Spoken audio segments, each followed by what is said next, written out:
Welcome to The Fight with Teddy Atlas. I'm Ken Rideout, joined as always by the great Teddy Atlas. Teddy, we got a lot of boxing to discuss today. You ready to go? If you are, I follow you. You're my inspiration. I always get excited when I see those iconic shirts. The Hatton Castillo fight was a good one. We were just talking about Castillo on one of these shows. Castillo had some interesting fights with Mayweather. Yeah. Very close fight that a lot of people thought he beat Mayweather in the first one. Yep. He was also involved in one of my favorite fights of all time against Diego Corrales. Yeah, that was that fight. A lot of times on this show, I'll talk about how fighters from the more modern era, a lot of them, some of them, well, you could always say some of them, but put it this way, I favor the golden era to a certain extent. And I don't say that, I have to qualify that because I think we've watched some really great fighters in our generation that can stand in with any era. I mean, Sugar Ray Leonard, Roberto Duran, Pernell Whitaker. I mean, you could, Manny Pacquiao, Floyd Mayweather's tremendous. Benitez. I mean, I'm going back a little bit to the 80s, but I also think that there are fights that, back in the golden era, back in the 20s to 30s to 40s, even some of the 50s, you had regularly the best fighting the best, and you had more clubs available in cities where a fighter could go in. You could go in and there could be 6, 7, 8 clubs where there's action going on. And there's more action going on, more places to develop your skills, to apprentice, to learn, to develop, to grow. I've said it before, it's kind of like a lawyer who doesn't get to go into a courtroom. If he goes in a courtroom more often, he's going to be a better lawyer. If the surgeon does more surgery, he's going to be a better surgeon. And that was part of it, why I hate to use the word I favor, but I have so much respect and esteem for that time, because these guys, I'm not saying that you're supposed to have 200, 300 fights, but these guys had 200, 300 pro fights. And because there was so much action, there was so much availability, and you were able to fight the best guys and develop and learn from fighting. And there were more teachers, quite frankly, better trainers around, because that was their profession, not just a side job, not just where they could throw a towel on their shoulder. They actually had to put the time in and the apprenticeship to earn that place, to earn that title, to earn that right. That privilege to be a trainer wasn't just handed out because a guy, walked in the gym and said, I'm going to be a trainer. He had to go through the process. And I'm just saying that I'm glad you brought up that fight, because that fight, as many great fights as you could go back to the era of Armstrong and Archie Moore and, even the 80s, when you had Bobby Chacon and Bazooka Limon and Boza Edwards, and, you had the best fighting the best and so many fights to pick from. In a sport that's been around as long as boxing, longer than any other sport, that fight you just mentioned, it can stand on its own as one of the greatest in the history of the sport. That's an extraordinary statement for two reasons. One, because of how long the sport's been around, and because of what I am stating and documenting about, how there was a different era, when there was an era that existed where fighters would fight 30, 35 times a year like Henry Armstrong instead of 4 times a year. Where fighters, instead of at the end of their career having 30 fights, at the end of their career they had 300 fights. And it's extraordinary that we could be talking about within our time that we could be mentioning a fight with Castillo and Corrales, the first one, that stands with the greatest fights of all time in this great sport. And within the same time period that another one stands right with it, Mickey Ward and Arturo Gatti. Yep. Extraordinary. So I guess what I'm saying is I'm kind of... I think I'm almost correcting myself, or I'm almost not berating myself, but reminding myself that, and we all have to be reminded sometimes, that things are pretty good. Yeah, and that's such a simple thing and such a simple phrase and such a simple statement, but we forget that things are pretty good. Mm-hmm. We look back to the other times when they were better, but sometimes we don't look close enough to our times that they're pretty damn good. Yeah. And maybe very good. And that's a reminder. I'm glad you'd said that. I'm glad I wore this shirt. I didn't think that it would provoke this kind of conversation to open up this show. But I guess it's a reminder to me, to everybody, that sometimes we look at other, it's like that old saying, the grass looks green across the street, but sometimes we think that there were better times. And our times are pretty good. Yeah. I mean, there's things that bother us. Here's that round 11, and I think Castillo had him down 2, maybe 3 times in the 10th round. And I mean, Corrales was basically out of it at one point. He took his mouthpiece out. I mean, he's rocked. No, but see, what you just said. See, that is a dynamic. That is an X factor that really changed the course of this fight. Yep. Because when he gets to that point, he's gone.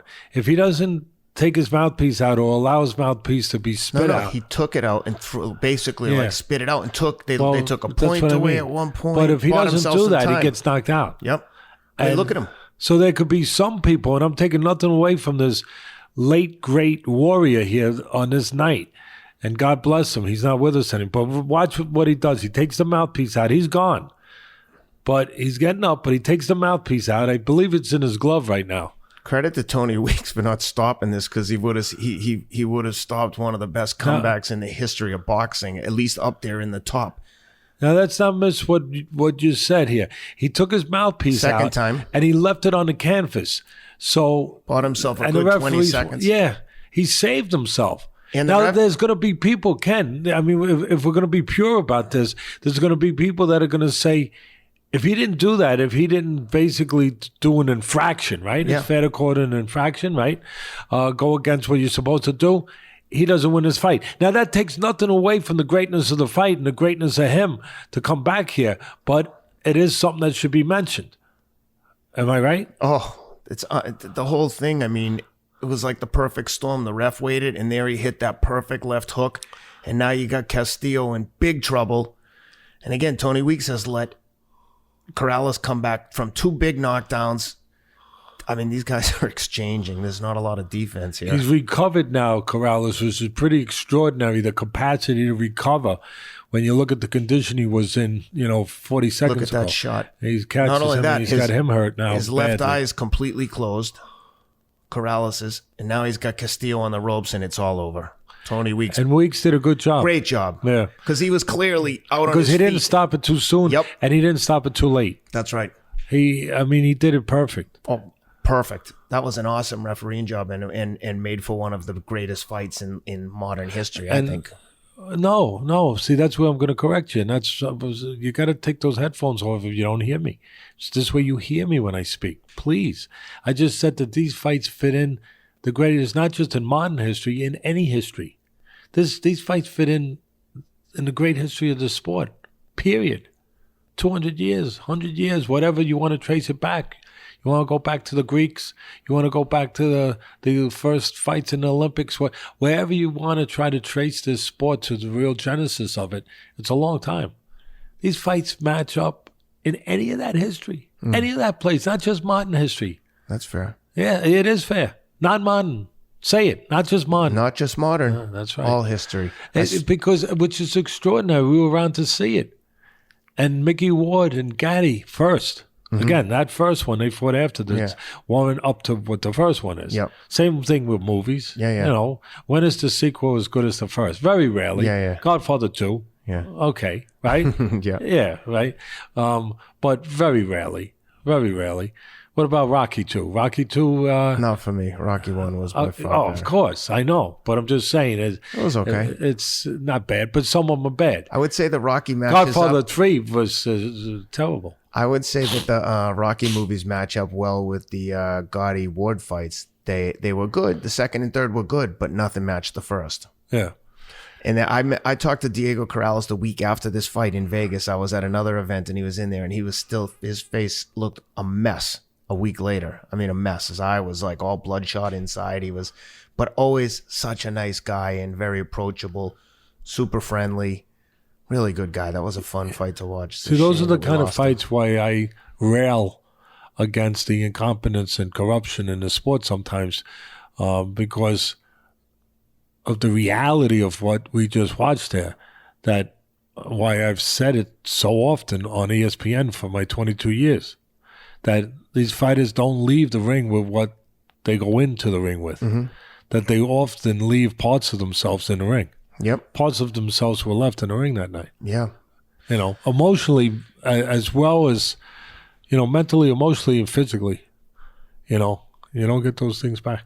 Well, that fight is a good lead into the next fight I want to discuss, which is the recent Jose Ramirez and Maurice Hooker fight, both coming in undefeated, 25-0 for Ramirez, 26-0 for Hooker at a super lightweight junior welterweights at 140, WBC, WBO unification fight down in Texas. Man, this was a good fight. And these guys, I mean, boxing purists and boxing insider super fans are going to know these guys, but they're not household names. But it was a good matchup on paper, and it lived up to all the expectations. Ramirez had Hooker down in the first, and there's an incident I actually want to talk about this with you is because they scored a knockdown for Ramirez, and Hooker went down. He was clearly tripped up, clearly a slip, trip, whatever you want to call it, but it leaves room for the debate for a ringside, maybe replay official. Shouldn't be a debate. Go ahead. We have replay. Shouldn't be a debate. We have replay in every other major sport. When you're talking about something that's so critical, a 10-8 round is a huge difference. Why not? There's a minute in between rounds. Correct a mistake. Have a look and correct just say, a mistake if you can. Exactly. It was obviously every other sport's doing it. It was obviously a slip. It's on television. You got the cameras there. Exactly. What's it take? Exactly. 30 seconds? 100%. You're not going to delay the fight. Not, I mean, there's nothing in between. Have the people ready to do it. Have the television, truck all set up. Have it monitored ringside, and immediately have somebody that the referee don't have to come over. Automatically have somebody that starts looking at it right away. And once they see, oh, it was a mistake. Oh, the ref missed it. Nothing intended. No corruption. We're not talking about that. Mistake. But just a mistake. Just like in baseball, when the guy they say he's out, but he's really safe at the base, and they correct it because it's on television. They got the cameras there, and they set up the structure to do it. They set up the system. They set up the ability to do it. Do that in boxing. Why shouldn't boxing catch up to the other sports and use what's available to use to make sure it's done right? You have a team of officials. The same ref doesn't ref every fight. Use the ref from the previous fight as now the replay official. Rotate them through. There's 3 or 4 officials on hand at every fight. This is an easy solution for a situation exactly like this, a unification fight. Why let a 10-8 round go when it's clearly a slip? Freeze that. Freeze somewhere. And there you can see slips, and you can tell the way... I wanted to show something else too. We'll go back to it later. You can also tell the way Hooker's protesting, like clearly the ref... He's in a difficult spot because it was obviously just a mistake. I don't think there's anything malicious there, but he missed it. See if we can see... All right, let it run. Maybe we'll see it again where you could see more clearly that... I mean, he just loses balance. Yeah, he there, didn't even hit him with the punch, really. We wanted to see if we could see even clearer, but that's clear enough. I don't know what their replay showed. Maybe their replay showed the entanglement of feet, or here's another shot. Rob does a good job. I was about to... And he's standing on his foot. Look at his that's left foot. That's exactly what it was. He stepped on and his look, foot. in the ref's defense, he's behind him. He can't see the foot. He sees a punch. Fair, but this is why we need a replay. This round shouldn't be scored 10-8. Again, what are we? I know I am. What are you? I am a dinosaur, okay? And I'm trying not to be. But the sport shouldn't be a dinosaur. No. When there's when we're at a time when dinosaurs should not be really walking around and running boxing. I mean, we don't need to be primitive if we have skills and abilities and tools to be less primitive, to be better, to be more sophisticated, to get things right, especially in a sport that is so unforgiving. Mm-hmm. It's one thing you want to get it right in baseball, and that's good. But that guy, They're playing 180 games or God, whatever it is. No, These more guys, than that. No, 160, whatever it is. But still, they're playing the next day. Mm-hmm. He's coming up to bat the next inning, or the inning after. You're not coming up to bat the next inning after maybe the fight gets stopped or at that level, far. they're fighting twice a year. And it changes the dynamic of the fight because Big time. now you got to take risks that wasn't part of your plan. And it shouldn't be part of your plan because the referee screwed up and you can fix it. Mm-hmm. Again, why should we? It's every other sport. They avail themselves to the sophistication that's there. Why shouldn't boxing? It's extraordinary. You know why? Because there's nobody doing what we're doing. Really, there's nobody overseeing it. There's no central commission head like there is in the other sports that's saying, it's got to get done. Yeah, it's got to get done. Yeah. It's just a free fall. I'm surprised none of the state athletic commissions just put it in. This is like a no-brainer. You could fix this tomorrow. But actually, like you said, that changes the complexity of the fight because now Hooker's on the defensive. He's just lost a 10-8 round in the first, so he comes out, and then who knows if that actually changed it, but it ended up being a barn burner of a fight. I mean, the fifth round was one of the best rounds of the year, I would argue. They were like swinging for the fences. Ramirez was putting it on him pretty good and then eventually stopped him in the sixth round. Again, I thought the ref did a great job with the stoppage. Hooker was hurt. No protests from him. No, it was a good job. I mean, Ramirez showed himself to be, not everybody is what I'm about to say, a good finisher. Yep. Ramirez looked like a damn good finisher. You either are or you aren't. He when he hurt him, he was like, ants at a picnic, all over. I mean, you know how it can be tough with ants at a picnic. They swarm, and he swarmed, and he did the job that you want to see a fighter do when they hurt somebody as a finisher. But I'm going to break it down a little bit more. The fight was a classical matchup going in as a boxer versus a slugger. Mm-hmm. And I'm taking nothing away from Ramirez, but in simple terms, that's what people would kind of categorize this fight as. I believe that's fair. Yeah. Ramirez showed himself to be more than just a slugger. I give him credit, and he wouldn't probably get the credit. He'd just get the credit that he was the physically stronger guy. But I'm going to give him credit for more than that. He did what he had to do, even on the outside, with his jab to stabilize the better boxer. A guy that was supposed to... And listen, Hooker, to his discredit, he's in there, showed heart, doing everything. But to his discredit, and if we're going to be real here, you got to point out everything that's there, even though it's sometimes things that kind of, go by the wayside, people won't mention normally. But he didn't use his jab the way he should have. Even there in the replay, he was pushing the jab. He should have been getting full extension on that jab, being a taller, longer guy, being a boxer, being the guy who wants to be on the outside. He should have been snapping that jab a little more. All right. But to the credit of Ramirez, not just a physically stronger guy. He won that fight, in my eyes, because he also did the things that good fighters have to do. He stabilized took away the jab or the dominance or the possible dominance of supposedly the better jabber by using his jab, which was effective. So he was able to own some of the outside territory at times where he wasn't supposed to own that, to control that, to keep the other guy from dominating in that area. And again, I always say on ESPN, I say here on a podcast, I always say that for me, boxing is a battle of geography. It's always about geography. Who fights in a place that's best for him?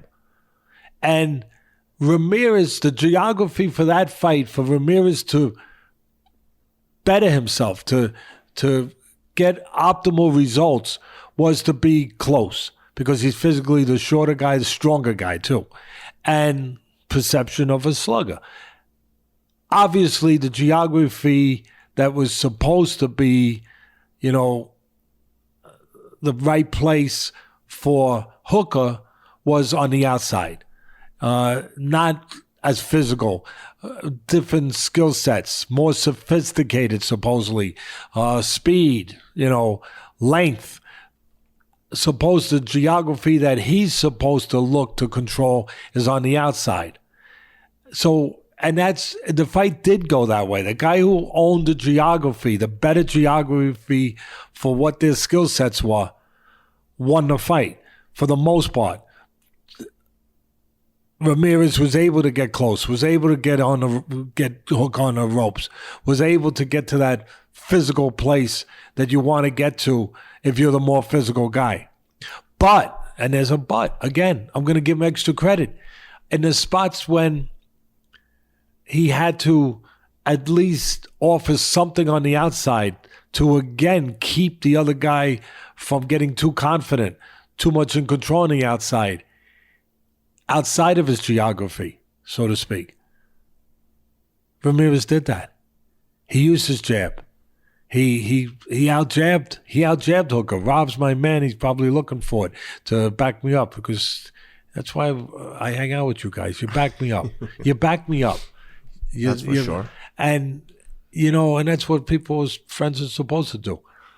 But he used his jab enough to keep Hooker from getting confident, from believing that it could be a jab fest, from believing that it could be his way tonight. And that, again, I want to give him credit for that, because that probably goes past the board a little bit. He got full extension on other punches. I saw him in spots where he put punches together where he's supposed to be closer before he does that, but he didn't. He got full extension. He put combinations together, again, in the geography that it didn't figure that he would be controlling. And he was doing it at a distance without exposing himself and controlling that area at a time where Hooker probably thought he'd be controlling it. So he did a lot of, I just want to make sure he gets credit for doing more than just being a caveman. Oh, no. But more than just being a strong guy. Yeah. Oh, for sure. But one of the things he did wrong, and I only have to look at 2 seconds to be reminded, he was bouncing a little bit. But again, bouncing while he's bouncing in front of the guy and he's not set, Hooker didn't do what he needed to do at that point. He didn't disrupt him with that snappy jab. Mm-hmm. He allowed that bouncing to take place. To go by the boards a little bit. Let me ask you this. When you say he didn't disrupt him, right? How much of that is Hooker wasn't following the game plan versus when he did try to disrupt it, he realized that he was getting cracked every time he was trying to disrupt it? Was it that he couldn't get to him, or he just didn't? No, it's a time to do it. Yeah. It's not a matter of realizing he couldn't disrupt it because, as you said, he got cracked. No, it's the right time. He didn't get cracked throwing the jab when the guy was bouncing. Mm-hmm. He got cracked when the guy's feet were set. Gotcha. So he didn't take advantage of opportunities. Was he set for that? Was he trained for that? Was he made aware of that? Maybe not. I don't know. Mm-hmm. I just know what I know and what I saw. And at the end, what he did was he broke a fundamental rule. We're talking about fundamentals here, so this fits right in. At the end, Hooker, when he got knocked out, when he was near the ropes where he shouldn't be in this kind of fight, Ramirez threw a right hand that missed. But to Ramirez's credit, he followed it with a left hook. Mm-hmm. For a lot of young fighters out there, sometimes that's the benefit to combination punching. One doesn't land, but the other will. And not only that, one could be a throwaway punch. One could serve to put the guy in a position where the next one lands. It wasn't a wasted punch. Much like Wilder, how he sets up that right hand with just kind of a throwaway jab, blinding jab. I think Wilder just doesn't know how to throw it, so it looks like a throwaway jab because his technique is so bad sometimes that you're giving him credit for a throwaway. And I think all his punches are throwaways because he's out of position with all of them. But the one thing Wilder does do is he brings heart, he brings energy, he brings confidence, he brings power, he brings length, he brings size, he brings an effort. The one thing you just mentioned that really... And I give him credit for that. The one thing that you mentioned that I think he doesn't get enough credit for is how much heart he has. I mean, he was hurt bad against Ortiz. I think he gets credit. He was hurt bad against Fury. Maybe, but I always give him credit for heart. No, you do, but I don't. I think people think of him just as a big power puncher, but that guy has been on the ropes in a couple of different fights against real punchers, and he's come back like. No, he does, yeah. And that's part of his package. But getting back to this fight, yeah. When the right hand of Ramirez misses, where he does a good thing, he finishes with the hook, but where Hooker does a bad thing is he breaks a fundamental rule. If we break rules in life, sometimes you get punished for it. And he broke a fundamental rule. It wasn't just that he got landed. He got landed on because of the position he put himself in to allow that to happen. He pulled back. Yeah. You're not supposed to pull your head back. And in that position, at that distance, he pulled back. And the left hook clipped him just on the tip of the chin. On the tip of the chin, and it hurt him. And then Ramirez took it from there. Are we going to see this? Is this what Rob is? Yeah. Of course. Slow motion. Thank you, Maestro. So there's the hook. And then he closes the show. Yeah. Look at those shots. See, that's what I mean by, just being a good finisher. But a lot of people say, well, he was hurt, so it wasn't hard to do. But let's get back a little further from that. Let's see if we can see the right hand make him pull back, and then the left hook clips him. See if we can see that again. While he's pulling that up, I just want to point out, in my opinion, I knew Ramirez was good, but I'm shocked at how great he looked. And I think that this sets up an awesome unification fight with Prograis fight in Josh Taylor coming up. I know a lot of people think Josh Taylor is it's going to be a good fight. I think Prograis is going to run him over. Now, I've been wrong before, but and if that is the case, I think Prograis... He better run him over because he ain't getting a decision over in London. No. So he better run him over. Yeah. Well, I think he is. I think that's why he was happy. But he better knock him out. If he knocks him out, he still might win a split decision. Over there? I got to tell you. Really, where it's going to be crazy for Taylor. Oh, yeah. And over in London. And don't get me wrong, Josh Taylor is nice. He's but really we'll talk good. about that fight, yeah. right? But let's take a look here. So the right hand of Ramirez is going to miss, but then the left hook is going to catch him, and again, Hook is going to pull back. So give me 1 second. The thing is frozen up there. We'll come back to that. I feel like I'm in a geometry class with these, like we're going into science here. Okay, we'll come back to that. I think it's frozen. But while he's trying to pull that up, let's jump ahead and talk about the Prograis Taylor fight and how it sets up for this, and we'll come back and revisit once we get that solved. Like I said, I think that Prograis, my opinion, I think he's going to run through Taylor and set this Ramirez-Prograis unification fight up. That Taylor-Prograis fight is the finals in the World Boxing Super Series. Exciting tournament. I'm hoping... Talking about geography, sometimes it's the geography of where the fight takes place, not the fight inside the ring. Yep. And I could tell it, and I think that's a big thing. Yeah, and I think that Prograis recently relocated from Louisiana to Los Angeles, is now my new neighbor, and I actually love to have him on the show at some point. I think he's an interesting personality, and I think. Is there anyone in boxing you don't know now since you've been doing this with me? Is there anybody that? Rob, who don't we know? It's a very short list. I don't know. It's a very short list. Let's see. You remind me of a story. I'll tell you in a minute. See if we're going to get to the right place here. On the ropes, right? Here it is, I think, here. There's clips him on the chin. Yeah, I was just wondering if we had a slow motion angle on that where you could see him pull back. But he pulls back a little bit and the left hook catches him. As we talked about, we'll see what we get later on. But getting to the knowing everybody, that there's no one you don't. It reminds me of a story about a gangster in New York. He was a infamous, famous, whatever word is properly applicable for such things. Probably infamous, I would say. I guess. And he maybe that's my problem. I'm saying it the wrong way, but he was known as a guy that would put his hand on everybody, put it that way, would look to shake everyone down, put his hand in everyone's pocket, and so a gavone, to be quite frank. But, even for a gangster, but that everybody that was around him was with him. Mm-hmm. He'd go into a restaurant, now you're with him. And, he's got his hand in your till. And so it was so bad that the gangsters themselves would say that so-and-so, the guy's name, puts his hand on a phone book and everybody in there is with him.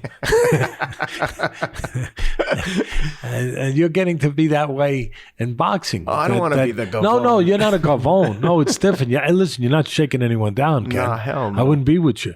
But it's just that there's nobody in boxing now. It's getting close to that point that you don't have that you don't know. And I'm friendly. People come and talk to me at the fights, and it never gets old to me when the people recognize me at the fights recently. And people are like, "Can I get a picture?" I'm like, "You want to get a picture? Let me take a picture of you taking a picture of me, so I can send it to my wife and say, you see this?" They recognized me. Oh, it's great. Never gets old. I'm happy. I love the boxing fans. I love talking to them at the fights. It's been a fun ride. It's just to see this grow, this growth. It's like watching, it's like watching something grow right in front of me. It's getting larger every day, every minute, all the time. It's well, I think it's testament to the love and support that the fans of boxing have for you. Obviously, no one's going to know me without the fight with Teddy Atlas. I think it's great. You're building. You go out there. It's like you're growing an army for us. Well, that's the fans. They're like, I gotta say honestly, I love the fans at the boxing events. Yeah, a recruiter. You're putting soldiers together, kind of like the beginning years ago. I wish we could ever get to that height of what I'm about to describe. But years ago, I remember at its infancy, the Howard Stern radio show. Oh, yeah. And he would have his guy go out to different places. Yeah. And he was basically recruiting soldiers for the show. Every time they would see the guy, they'd say, yeah, that's the Howard Stern. That's Howard Stern's show. You're doing the same thing. You're doing the same thing. You're building an audience here. Trying. It's getting bigger. Just don't let me see you putting your hand on a phone book.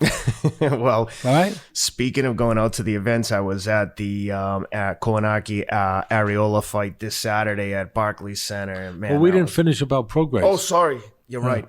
I'm sorry. Prograis Taylor coming up. They're gonna fight in London, World Boxing Super Series, and like I said, my thoughts on that is that Prograis wins this going away. You have any thoughts? Yeah, a little bit. I think Prograis is maybe the more dynamic athlete, toward your point, or at least your thinking of the result that you're thinking of, that Prograis might be the more athletic guy, more dynamic talent to a certain degree. Yeah, I think that's possible and maybe likely. He might have the pressure. You shouldn't have it, but, life's not always fair. It might have the pressure of having to be more dynamic and having to score a knockout to win this fight over in London with Taylor. But two southpaws fighting each other, both undefeated. And again, the geography is going to be important in the ring and outside the ring, because the fight being in London, it's going to be something to overcome as far as if it goes to the scorecards. I could see Prograis pushing or trying to push the fight a little bit at some point coming forward, and his style is to move his head, a lot of head movement, but unprotected head movement. What do I mean by that? His hands aren't up. He does it with his hands low. And Taylor, I can see Taylor taller, longer, on the outside looking to be a sniper, looking to pot shot him, looking to, if I was the trainer, I think that might be the program I'd be setting up, or the fight plan strategy I'd be setting up to take what he gives us, force him to come forward, being that we have some physical assets, maybe advantages if we use them in the right way, where we're a little taller, a little longer, where we can force him to come to us and look to time him. Look to time that head movement, that naked head movement. I say it again, not just head movement, naked head movement, where if he doesn't make you miss, you catch him clean, where he has to be perfect. It's hard to be perfect all the time. And I could see Josh Taylor having that kind of fight plan with his trainer, Barry McGuigan's son, who's doing a good job over there. He's developing a good stable of fighters. He's developing a good reputation. He's doing a good job as a trainer. The son of the former featherweight champ of the world, Barry McGuigan.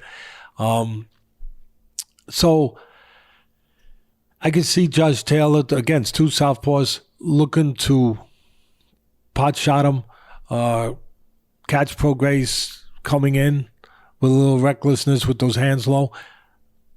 Josh Taylor is a guy who's maybe not as dynamic as far as pure ability, but he's got ability, and he's technically pretty well-rounded, pretty solid technically, where he knows how to box on the outside, and he can go inside in the trenches too and work the body. I've seen it, and be comfortable doing that.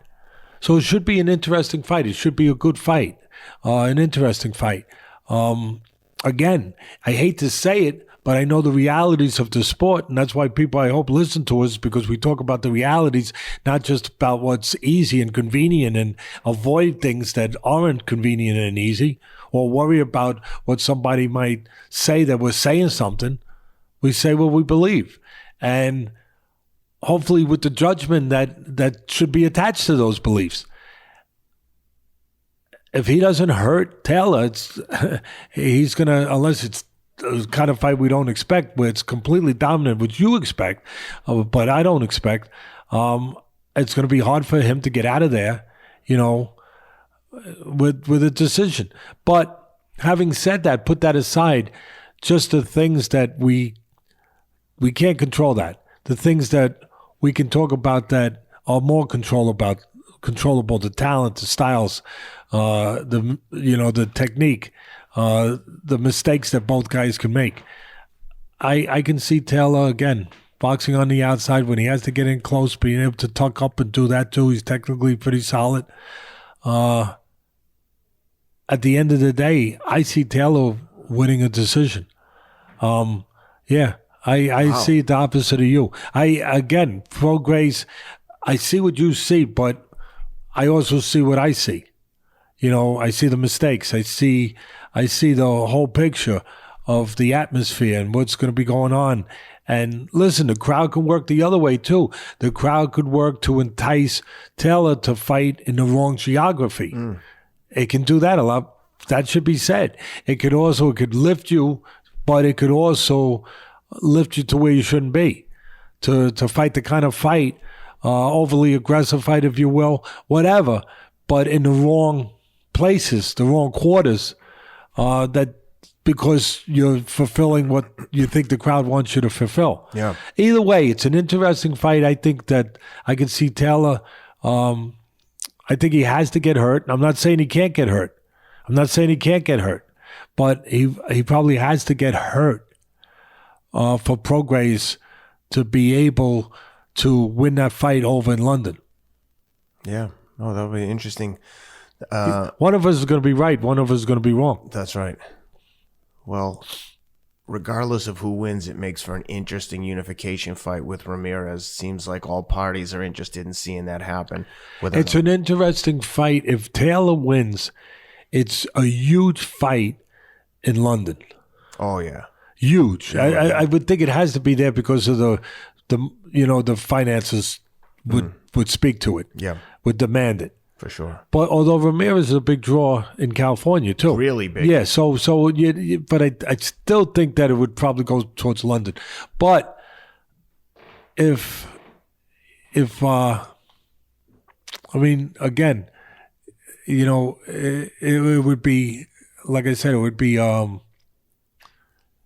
if it goes the other way, obviously if Prograis wins, then it's going to be in California, Ramirez, because Ramirez draws are huge. And Prograis now living in LA, so that would it would make a lot of sense. And I'll throw something in there. Yeah. I'll throw a little something. We're talking about futures, right? Yeah. That's what the fans want us to talk about. So that would be the fight.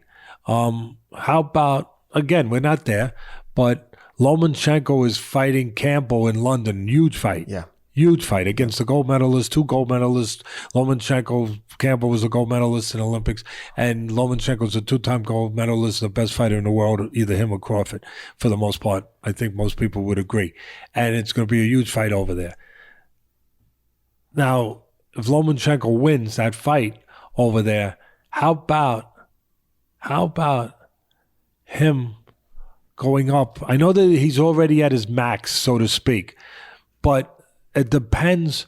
You're at your max. You're at lightweight now. He's gone up already 3 weight classes, Lomachenko. And when we spoke to him, I asked him, and he said, I'm I'm at as my heavy max. as I can get. Yes. You don't want to go to the next stage.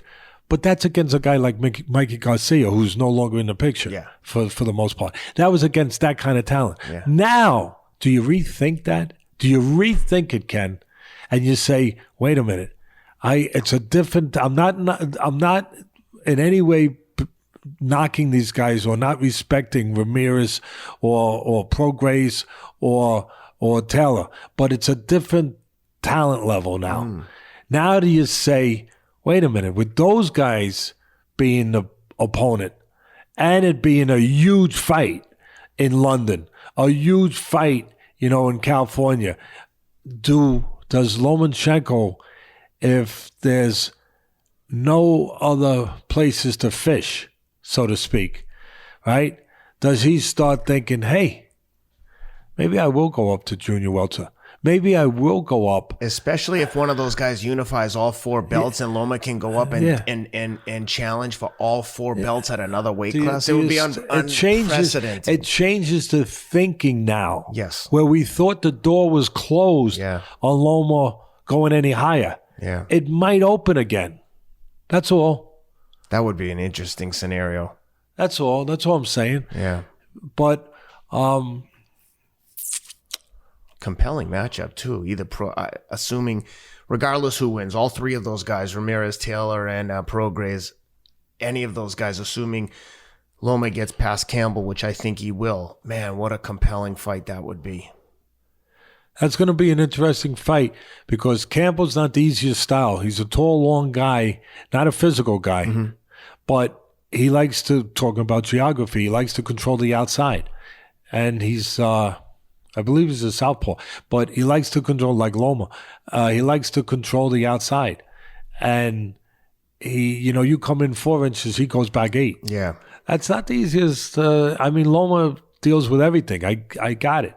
I got you. But it's in London, of course I would pick Loma, but I'm just saying it might be a little tiny bit more to it. Although if Loma gets to his geography, and he always gets to it. No, that's for sure. If he gets to his geography, then the difference in physicality will show. Yeah. His body attack on a thin guy, on a more wiry guy, it will show. It will show. Yeah. That's all. Well, selfishly, I'm hoping it's Prograis and Ramirez so they can fight in California, and I can just drive down the street and watch it. Well, Prograis, again, you get your hand on that phone book. Prograis he's one of your guys now. You're taking over this business. Everybody is gonna. It scares me almost. So, but I'm proud that it's to see it. But I mean, I'm almost thinking kind of like one of those vampire movies where the guys had tattoos on the back of their neck and you knew that they were in a vampire club. You know, I'm wondering if people in boxing now, if I walk by and I see a certain, it'll be a shamrock tattoo instead of vampire bite, like a KR, or TF with KR. We'll see. Well, listen, let's talk about the Kownacki Arreola card, because that was a good one. That was, I mean, it's only the card I'm saying was I good. know, but I'm just saying that it's hard. It's hard telling the truth sometimes because we're gonna get to it. No, but I'm just saying in general. I mean, because there's always someone's going to say, well, why?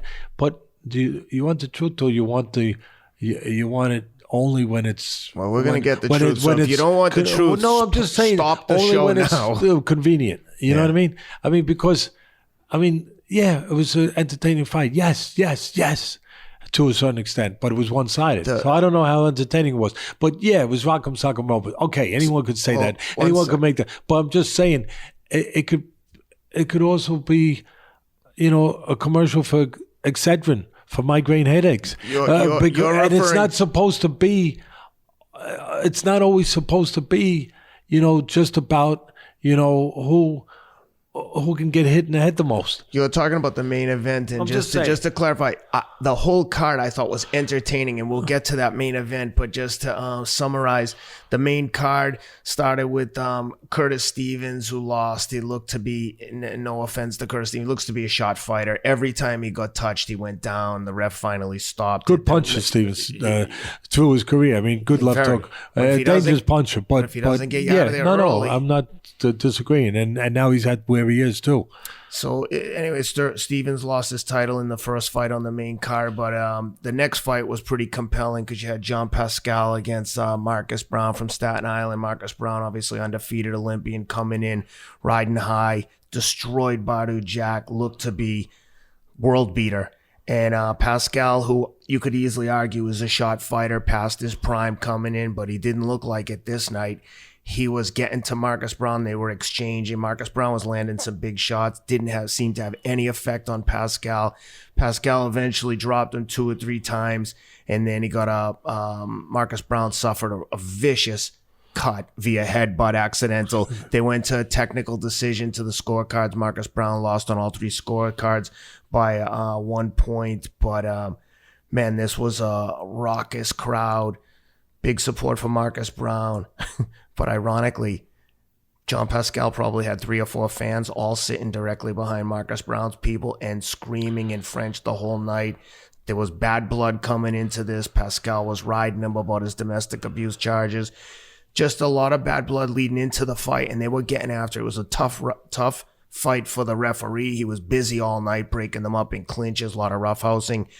And credit to John Pascal, he took it to him and took his belt, took his interim title, and like I said, Marcus Browne suffered a vicious cut on his eye. But yeah, interesting dynamic there. B-side wins both the first 2 events on that card, the first 2 fights on the main card. Any thoughts on the Marcus Browne Pascal fight? Right hands, southpaw killer. Mm-hmm. Sometimes. And Pascal's right hand, was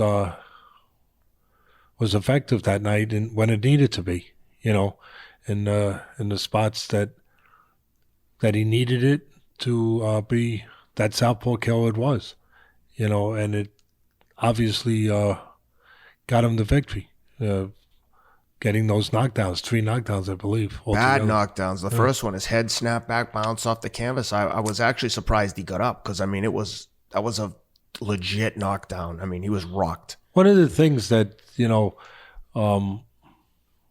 I think is a misnomer, when he got dropped, I think I heard that for the most part they were saying, keep your hands up. And there's no doubt, keep your hands up is pretty good advice usually, right? And, well, in a fight, typically. In life in general and, symbolically, keep your hands up, be alert, right? And there's no doubt about that those habits are important and they can save you and they can hurt you. They can send you to a bad place, if you don't have them in place when the moment comes. But a lot of people are not educated beyond that.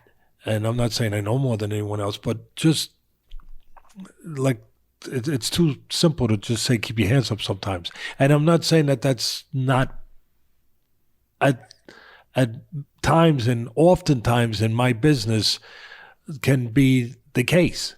It can be. Probably more so than other things that can go wrong. You can pick that, But when in the spots that I saw where Browne got caught, where it really, and I didn't plan on doing something, to really help somebody, but I think that's what we do with the sport. If we can help, if we can point things out, I guess that's, I feel, is what our responsibility to do is, or further somebody's understanding of something through educating in a little tiny bit of a way. But where he got caught, it was both times the same place, the same reason. It really wasn't different things. It was with the same punch, the right hand that can be effective against southpaws. And it was where he'd be over on the right side throwing the right hook, which is, a good punch for a southpaw because it can be very effective and sometimes to the body or to the head. And sometimes the orthodox fighter doesn't see the right hook as well, doesn't pick it up as well because his peripheral is not used to seeing the punch come from that angle. Yeah. He's more used to seeing come from the orthodox angle, right, where it's more conventional. So both times, from what I remember, he was throwing the right hook. And when you throw the right hook, or when you throw any punch, right, you have a defensive responsibility with the offensive aim and the offensive, goal to land. There's still a defensive responsibility. And a lot of people don't realize that. And a lot of times that doesn't get across, is that you shouldn't lose that defensive responsibility. And what I mean by that is, say you're throwing a right hook. That's what we're talking about. You throw the right hook, but you have to stay in a position where you're sound, where you're protected, where you're safe, like which is over here, outside where he can't catch you. So you follow me? Yeah, so you're over here and you're bang. See how or if I'm throwing a left hook, bam, I just snapped it, bam, I'm throwing it here. But when you're throwing the right hook, this punch, you got to maintain that defensive position so you're not exposing yourself. So what happens is, if you're not cognizant of that or in the habit of that, you come over here to throw it. Yep. Now when you come over here, right down Main Street for a counter. Well, now you're in no man's land. Now you're in a danger zone that you shouldn't have been in. You don't have to give up defense for offense is what I'm saying. Yeah. So you're over here and you're throwing the punch. And listen, he's got great trainers. Yeah. So I'm not in any way. I'm just doing our show. Yeah. Just the same as I would do, and I don't even have to say nothing to be, because this is helpful. I mean, we're going to show. But I'm just saying that, because I want to always try to be. I only want to be the best I can be. Yeah. And as a person, as a commentator, as a podcast show person, I want to be the best I can be and say things that should be said for reasons that and not keep those things from being said because of anything other than, is it something that can be helpful? Is it something that can add to the show? Is it something that can add to the experience of the listener? Is it something that could possibly be beneficial in teaching. Yeah. And again, whether it's him or whether it's Arreola or whether it's Pascal or whatever, whoever the fighter is, there are again certain things that are fundamental things that if you go awry of them, things can happen. Yeah. And so the idea of throwing a punch seems like a good idea until you throw it and you venture and your head travels over to the other side, to a side where there's danger. So, and bottom line is, you're throwing this punch, boom, stay there. Snap that, go, bang. So keep that defensive position. But if you come out and you throw it and you fall over to the other side, well, there's bad things on that side sometimes. And let's take a look at what I'm replay here. Take a look exactly what you're talking about. What we're talking, and that's one to fight for him. So, and there it is. See, on the second right hook, watch again, we got to go slower. Boom, boom. He straightened up. Yeah. The second punch allowed him to come into a zone that he shouldn't have came into, to an area that you're not supposed to come into. It allowed him to straighten up and be in a vulnerable place. But really, your responsibility has to be to not go to that place when you're throwing your punch. Again, it seems like a good idea. I'm throwing my punch. Yeah, sure, it's a good idea because you could hurt the guy. You could hit the guy. But if you're throwing your punch and while throwing a punch, you're putting yourself in a vulnerable position, well, you can pay a price for it. You don't want to roll the dice and put yourself in a 50-50 position where you could land or you could get dropped. But he doesn't realize he's doing it. Yeah. He's not doing it on purpose, obviously. And again, there's another one. Wide looping right hook. Yeah. I mean, that was a different one. This was one just standing straight up there after he missed. Yep. Staying in that no man's land, just staying straight up.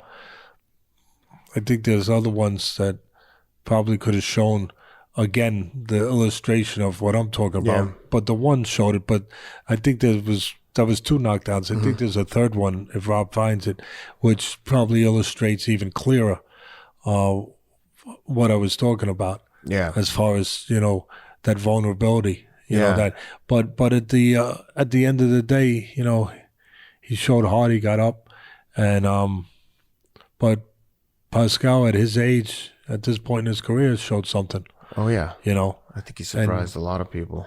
And he did. I think he was a 20-1 underdog. Huge. And the cut that Marcus Browne suffered was as bad as I've seen. I mean, it was spewing blood. And when he left the ring, the ref was like literally the doctor had him practically in a headlock, holding the pressure on his eye all the way back to the locker room. They couldn't stop the bleeding. It was severe.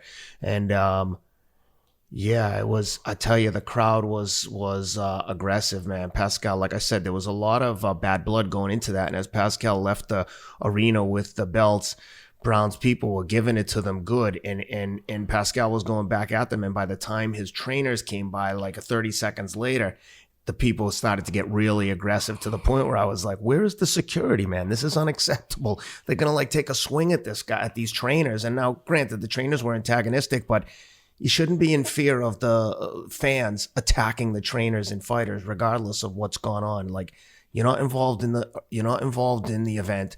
Mind your business. Cheer for your guy, offer support, but don't start getting aggressive and taking swings at people. It was really unfortunate, and I was like, it really left a bad taste in my mouth watching people behave like this. But anyway, coming into the main event, Arreola and Kownacki. I like Chris Arreola. He's such a nice guy, and I quote his fights years ago on ESPN. Yeah, at least one of maybe. No, more than one. Several of his fights. He's a good person. He's a nice person. Good family. Came out before his event during the undercards to walk his family to the. But he's taken too much punishment. Yes, and for too long. Yep. And he's there's not much left there other than heart. Yeah, that's right. And unfortunately, he never really learned. Listen, I'm not saying everyone has the capacity to learn to the level of a Floyd Mayweather. Mm-hmm. Of course they don't. But you don't know until you teach them how much they can learn. He never really was, doesn't appear, because I want to be responsible. It doesn't appear that he was ever really taught the things that a tough kid, a big kid, a strong kid, a tough kid, I'll say it again, like him, should have been taught to go along with that toughness. Yeah. Like defensive things, you know, head movement, you know, just to the, I mean, not just taught, but insisted on, just like, you know, it was pushed. His offensive part of his game was always pushed and was always emphasized. That learning those things should have been emphasized. Yeah. You know, you would think. Maybe I'm wrong. Yeah. Maybe I'm wrong. But to looking at it and being up close to seeing him for so many years, corners fights on ESPN, it was always my thought that I wish a kid like this, with all that heart and a terrific personality and a great family kid, that he would have just been, we knew what his natural assets were: to be tough, to be strong, to punch a little bit, to have a good chin. But that some of the other things that weren't naturally there would have been taught to him. That's all. Yeah. He's because he gets hit too much. very much. Yeah, definitely. So before the fight, he came out, walked his family out. They were sitting next to me, and he came over and said hello, just like a real gentleman. And getting into Ken, you're Ken, the fight doctor. I mean, well, I got a funny story for you along those lines. So they get into it, and they're, you know, as anyone who saw the fight, they were just trading. There was like, I don't know, zero defense, not even an inkling of defense. And Kownacki's, I mean, both let of me them. jump in for 1 second. Kownacki, is this fair? I just described that it was kind of, I feel bad that I was able to watch the progression of Arreola's career from an early stage, corners fights years ago on ESPN, and never really saw the teaching. And again, maybe somebody was teaching him. I'm putting that out there, but I never saw the results of it. Is that fair? Yep. Through all those years, and it felt bad. Like you never saw that. Is it fair to say that in some ways we're revisiting that with Kownacki? That 100%. I'll tell you, that you've seen the same thing that I saw that I felt bad about in an early development. And I don't know whether the show's going to talk about this stuff. Yep. But it doesn't matter. I mean, I think it's important to talk about because it's part of the business, it's part of the game, it's part of what will allow a guy to go to the next level or keep a guy from going to the next level. Yeah. And it's part of being a human being that we care about these things and that we bring these things up from that level too, not just from the business and the sports level. Yeah. I'm just saying that, is it fair that to say that we're almost seeing in this fight a rekindling, a rebirth, a revisiting of a young Arreola in the same stages that Kownacki, that Arreola that I described, that I saw years ago in Arreola, a tough kid, a game kid, a fan-friendly kid, a TV-friendly kid that everybody loved to watch, but wasn't learning the things that you would hope that they would be learning. I would say, and that Kownacki is, it's Arreola again. It's like you're watching. If you look at it this way, through this prism of eyes, with this information, it's like you're watching a rebirth of Arreola again through Kownacki, going through the same thing.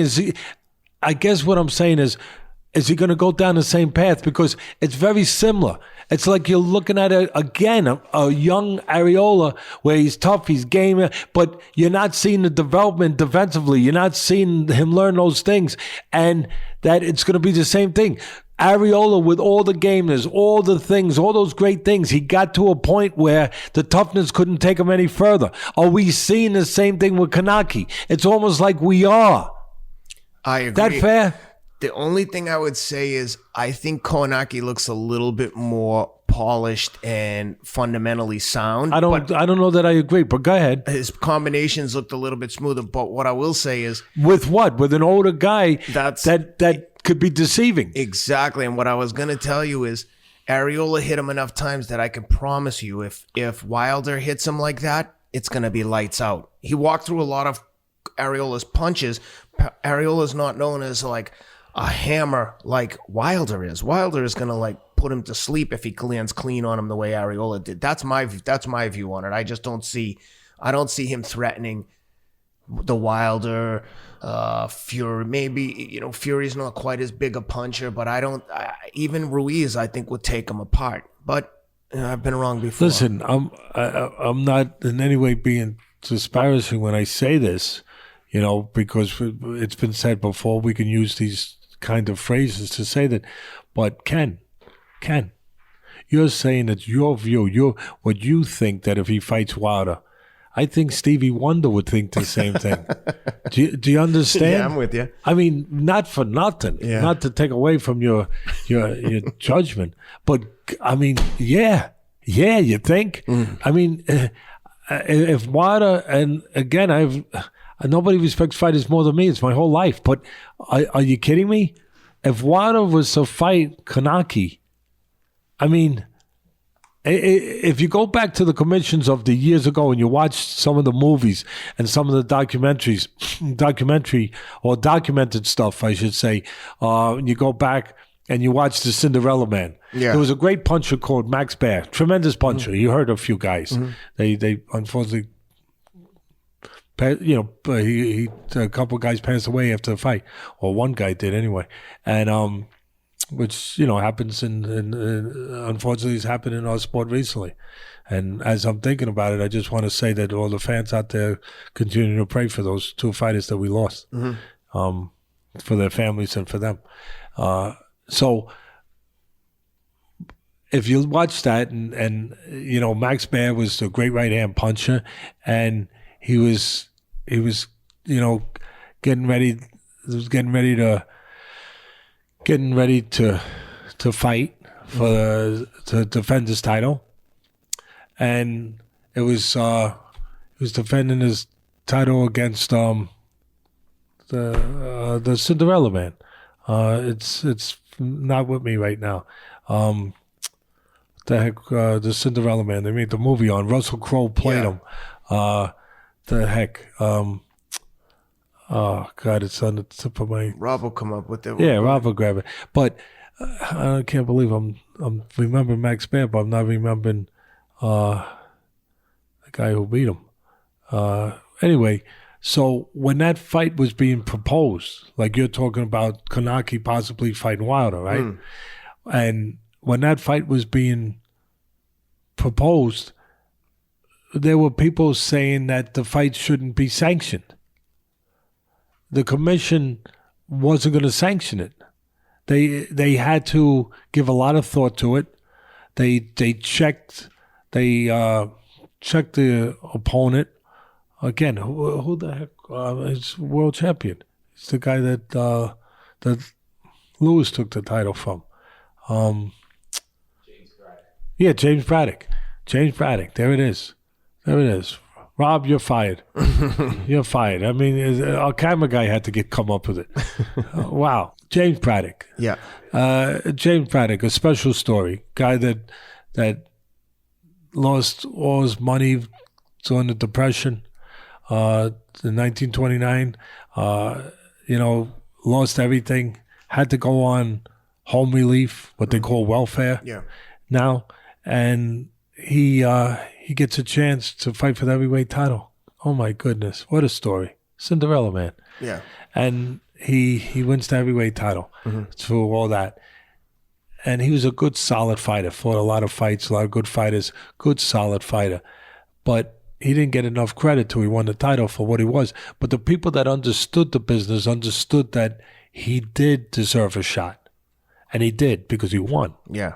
But the point I'm making is, because of the power of, the power of Max Baer, because of the perception of the mismatch that it would be, there were people that wouldn't automatically give their okay to the fight. They wouldn't give their blessing to the fight. The fight almost didn't happen because, again, people thought the guy would get basically hurt. That Bear he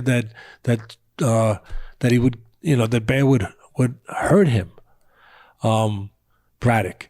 So what I'm saying here is, before this fight, it's almost like there should be a responsibility to the commissions to approving this fight. And nobody's going to go out there. People will probably be critical of me, saying, you're saying he shouldn't be allowed to fight for the heavyweight title against Wilder. I'm not saying that.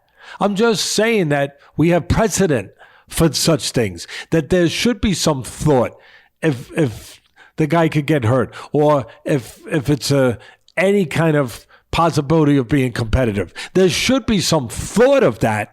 That's all I'm saying, especially, I guess, in any weight class, but especially the heavyweights. Oh, yeah. Shouldn't have, tell me, Dominic Brazil. Am I wrong? Yeah, no. So I'm just saying, with a guy who looks like a magnet for punches. Yeah. Right? Yeah. Looks like he looks like he looks like if you walk through one of those static electricity machines and all that stuff starts attaching to the shirt you're wearing because you're wearing a cotton shirt. Yeah. I mean, that's how punches seem to attach to him. He looks like you would never look that way. You're too well groomed, but the guy that has lint all over him. What I mean. One guy who didn't have lint all over him, and I wanted to point this out to you. I know you wouldn't bring it up, so I want to discuss it. But wait, let me just finish. Go ahead. I'm just saying that for this fight, when you talk about the possibility of Wilder and Kownacki, and you see Kownacki, the propensity he has for getting hit with punches,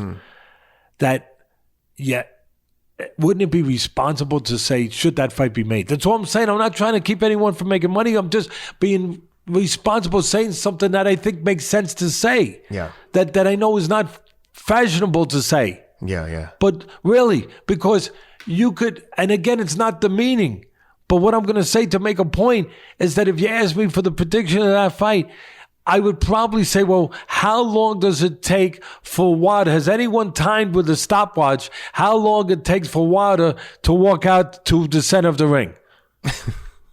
Does anyone done that? Does it take 4.5 seconds? Yeah. Does it take 6 seconds? Does it take 8 seconds? Because once he walks that distance and finds Kownacki, he's going to find him with a punch. Yeah, that doesn't seem to be too hard to hit him with punches. But I will say, to Kownacki's credit, he never seemed to be even wobbled by any of Arreola's punches. But how old is Arreola? I was going to say, not that Arreola's known as a big puncher. No, he was a pretty good puncher. But how old is he? And I know power's the last thing to leave. Foreman showed that. Yeah. But speed and accuracy and endurance leave you. Yeah, no, you're right. And that is part of makes a difference. And I'm not saying that Kownacki doesn't have a good chin. I'm not saying that. But against Arreola, and Arreola, okay, but against Wilder, nobody's going to have the capacity to take those punches unless they know how to avoid them. Yep. And he hasn't shown that ability. Well, speaking of avoiding lint, one guy who didn't look to have any lint on him was Joe Goosen, with a interesting corner choice in wardrobe. He seemed to have on like a denim tuxedo, a white denim jacket. And, he was getting a lot of praise in the press about what a great job he was doing with Arreola. And I'm watching this almost feeling like I was reading the book, The Emperor Has No Clothes, because, and again, I don't want to sound like I'm crapping on Joe Goosen, but I'm just going to tell you what I saw. Watching the replay, at one point he's telling Chris, basically, keep doing what you're doing. The first person to crack is going to lose, meaning the first person to gas out. It seemed to me his advice in between rounds was almost like, Chris, keep taking shots. Eventually he'll get so tired he'll just fall over and you'll win. It just seemed like no real technical advice. Maybe I'm wrong. And again, I don't want to sound like I'm attacking Goosen, but I didn't see any real coaching there other than, keep doing what you're doing. You're tough. You can take a beating. He was losing pretty convincingly. and he was offering him no suggestions of how to avoid taking like bombs every single round. What did you see there? And I know you don't want to be critical. No, I mean, listen, and, like, come across sour. Look,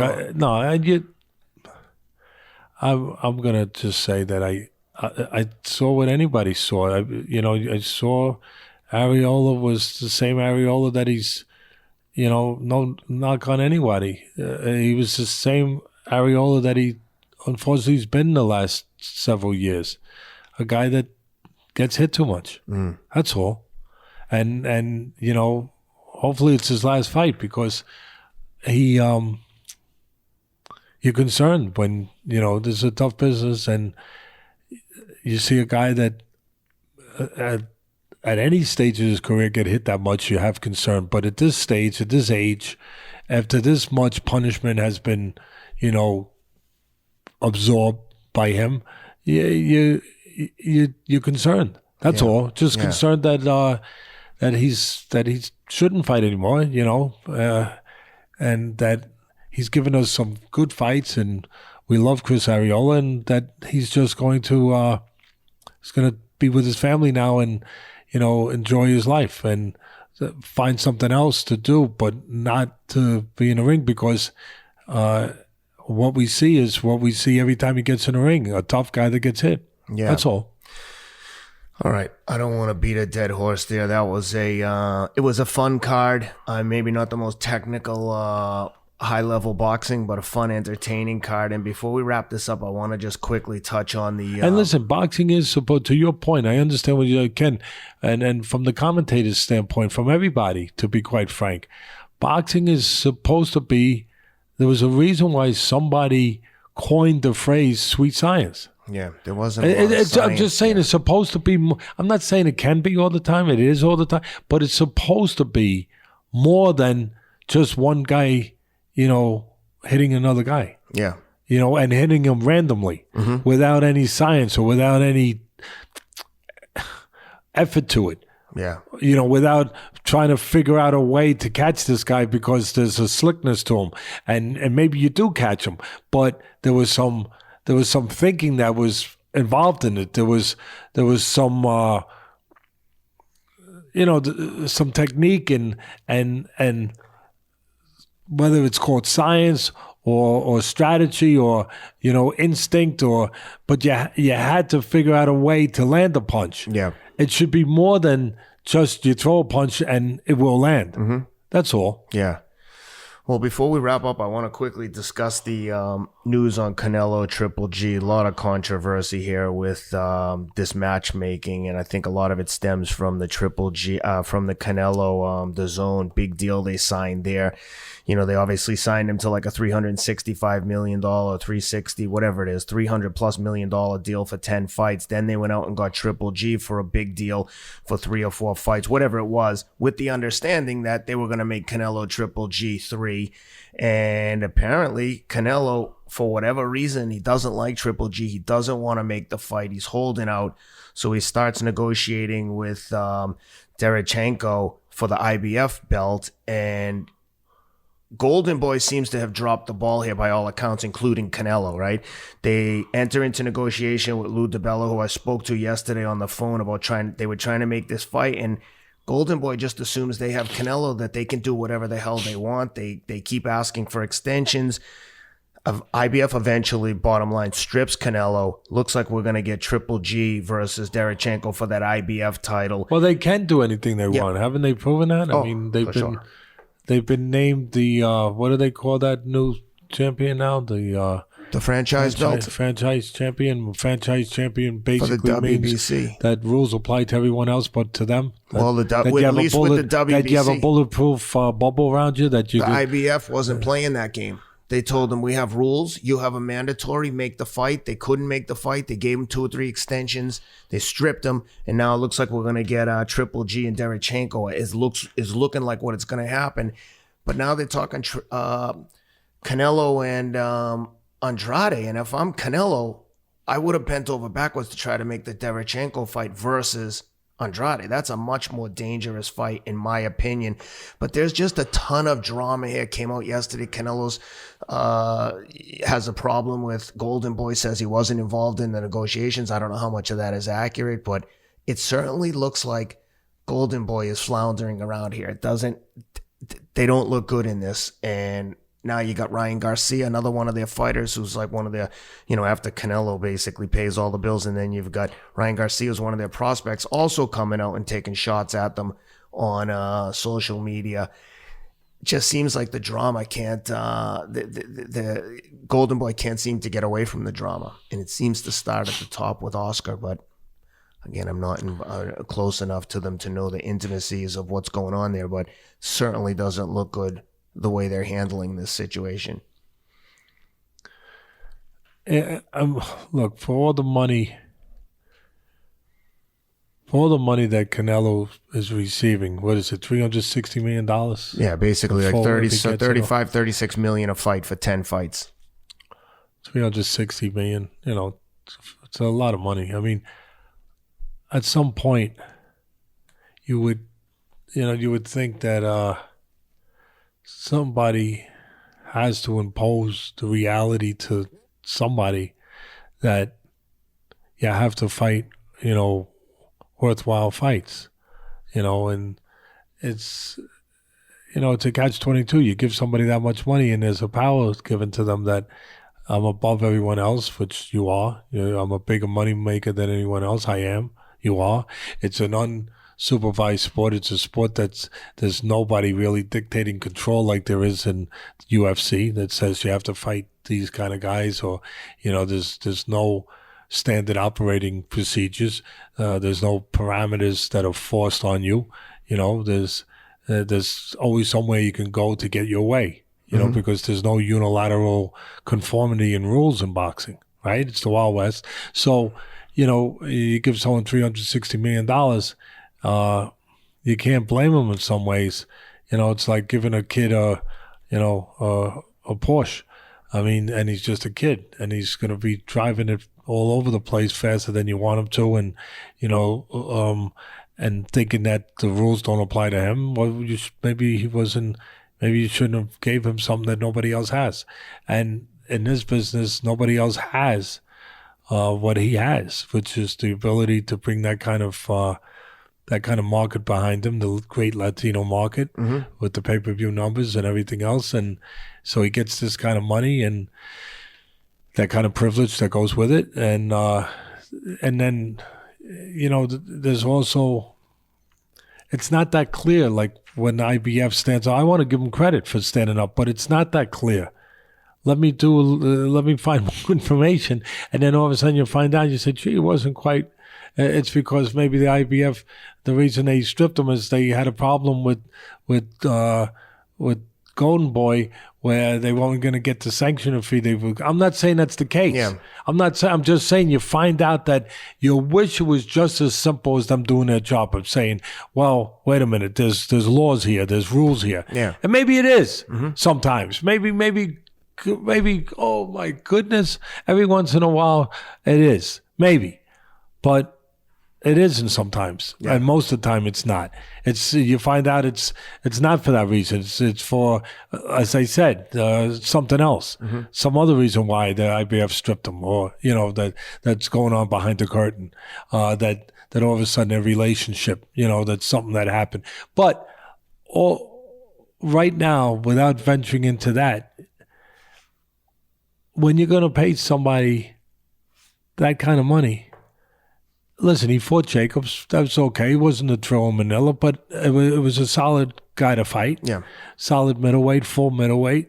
A guy that, was a champion. So, with good skills. So it was, but to try to, again, this guy is privileged. So they're going to look the natural human instincts for them is that they're going to look to do what's easiest, to be protected, to be safest. that's where, again, that's the one thing about the UFC where it's good to have a dictator sometimes, as long as you're not shooting anyone. Where he's going to say, no, this is the rules. This is who you got to fight. Because we're thinking about the benefit of the sport and the fans more than we're thinking about your own private benefit. Yeah, that's what it's supposed to be. That's why the NBA has a national commission and the NFL has a national commission and MLB. That's why, because it's what's best for the sport, not just what's best for one player or one manager, or in this case, one promoter. But that's the nature of the way the business is set up, and you're in that. Unfortunately, that's where you are. But you would like to. I don't believe that the Andrade fight until I see them getting in the ring. Yeah. First of all, that fight can be a difficult fight for Canelo. Very. But on a couple different levels. On the level of the physical level, the technical level, the level that counts in the ring, the style of Andrade, the ability of Andrade, the experience of Andrade, the length of Andrade, all of that can be difficult, but also he doesn't make good fights. Right. And if he can make the money, I'm not trying to take it away from him. Go make the money. I hope he does. I want to see people make money in this business because I know the risk that's attached to it. But I'm just saying that fight on a couple levels that I just mentioned doesn't necessarily make sense. It makes sense for the point that if you want to see him at risk, maybe, and you want to see Canelo possibly some of the warts that we all have maybe show up in that fight. But as far as saying, well, he's getting paid $360 million as a fan, and as a Latino fan too, that care about what kind of fights that they have pride. They want to see good fights. They're educated fans.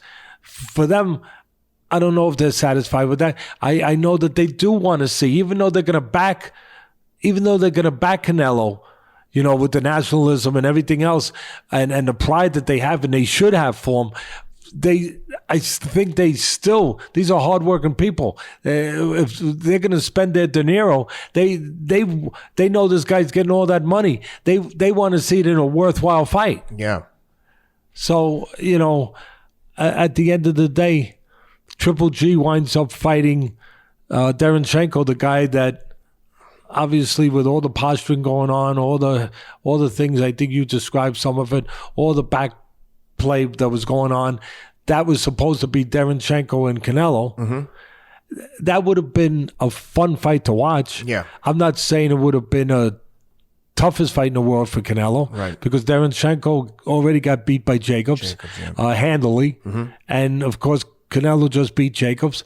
Not that you can use that as a litmus test, but I'm just or a barometer. But I'm just saying that you have that situation, and I think there'd be more fireworks. It'd be more fun to watch than Andrade.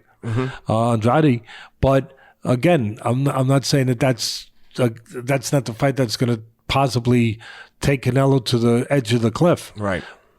But for whatever reasons that you were talking about, that fight looked like it was going to happen with Canelo, and it's not. And now, because of whatever posturing was going on and playing was going on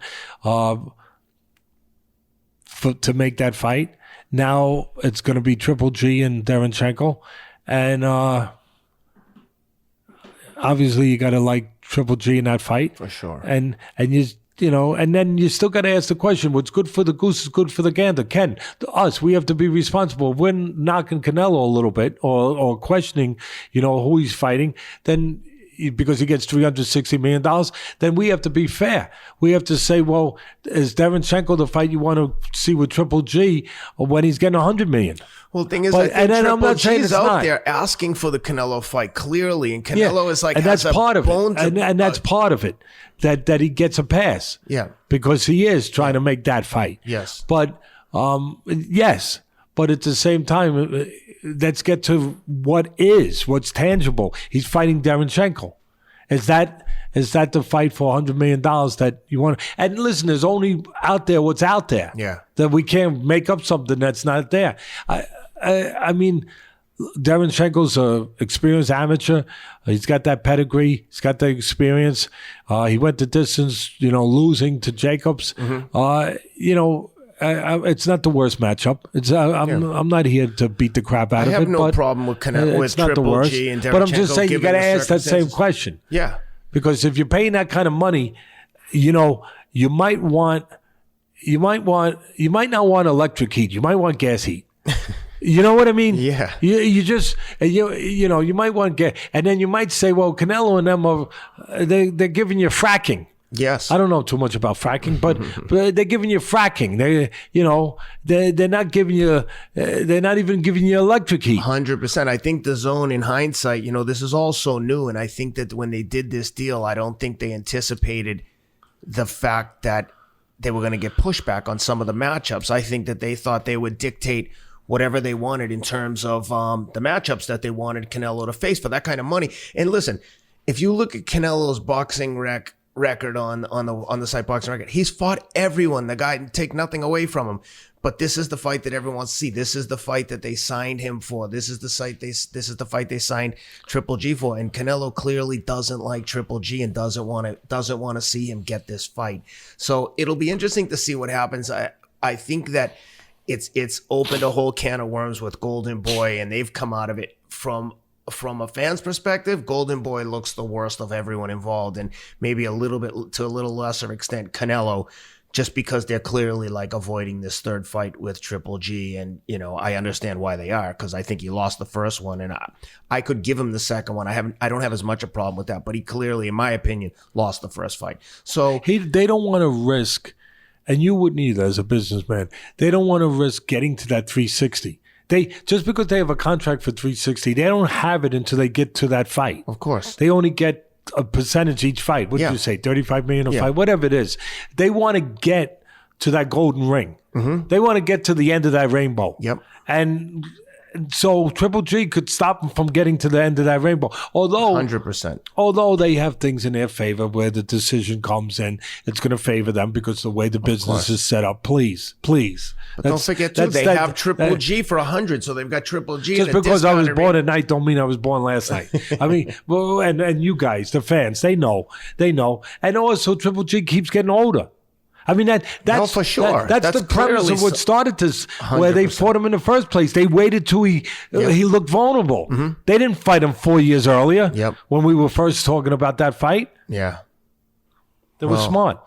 It'll be interesting there. There's no shortage of drama, like I said, and this one's gone a little long. We're going to wrap it up there. I think we've covered everything. I want to say one thing before we finish. Of course. I got to finish with this. I want to go back and real quick to the other night when you were at the fights, and the fans were very happy to see you there at the Barclays Center, And I'm very happy to see the way that the fans, embrace you. And you once again put your imprint onto the night. You didn't know you were going to that night when you walked in there and you had your ticket and you had of course, only ringside for you. and you took your seat and you had your drink and your hot dog. You didn't know that you were going to be influenced in that night, but as you have in the past, you did. Mm-hmm. Which has become a bit of a happening, a habit, where we'll go back, we'll speed back quickly to Ruiz and Joshua, the great upset. Yep. And that might not have happened, except that Ken was sitting in his seat and Joshua was doing what the champion has the privilege of doing, making the challenger wait, because the champion gets the right to come in last. And he was making him wait. And Ken looked up, and Ken always cares about the underdog. Ken always cares about what's right. And he looks up, and I'm starting to feel like Ken is a cartoon figure now already. That they're going to start making mugs with your picture on them and stuff. And that might be possible. That might be in the future. But I just want to put it out there. So Ken is there, and he notices Ruiz is waiting, and he doesn't have a sweat on, and he's getting stiff. And, when guys on and warmed up, they can get hurt early. And all of a sudden, Ken yells out, "Ruiz!" Warm up. Stay loose. Stay loose. And he looked and he winks. Gave a wink to Ken, and he did. He immediately started listening. He started warming up. He started losing. The rest is history. Yep. The rest is history. He goes on, and he wins the title. And Ken's work was done for the night. Ken goes home, and the beginning of a career has been started. Maybe the beginning of a legend, but the beginning of something has started. So then he goes to this fight the other night, Ken, and he goes, and he's too humble to say it himself, so I have to say it. He goes to his, again, Mr. Rideout, your seat is here, and he sits in the front row seat, and you got about the 8th round, and he notices the underdog, the guy that doesn't have the backing of the crowd, the guy who's kind of alone, that guy being Arreola. Kownacki's crowd is there. He's, of course, the young up-and-coming fighter, the undefeated fighter. And he notices that Arreola looks spent. He looks gassed. Looks like he's got nothing left no more petrol left around the 8th round, I think it was. And all of a sudden, again, Ken, the fight doctor, yells out, "Chris, come on! The other guy's as tired as you. He's more tired than you. Come on, let's get going. Now's not the time. Let's go. You got plenty left." Arreola looked at him. He nodded, and he went forward. It was like a cold, refreshing rain that got dropped from the heavens on the back of a marathon runner that hit that wall. That 20-mile, but you would know, you're a marathon runner, that hit that wall, that 20-mile place, and it replenished him. It brought him back to life. It gave him at that moment just what he needed to get to the finish line.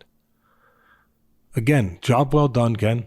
And just want to tell you, I will not be surprised if we start getting calls now for people that will have one, if they know that they might need you, have you at ringside. They've already started coming in. I'm sure they have. A couple meetings next week with some young guys looking for some advisors. I'm going to lose you. Never. I hope not. Never. We got big things coming for you guys. Anyway, thanks for being with us. Please continue to subscribe, share the links. Appreciate all the support. Teddy, thanks for this. Appreciate you. Thank you.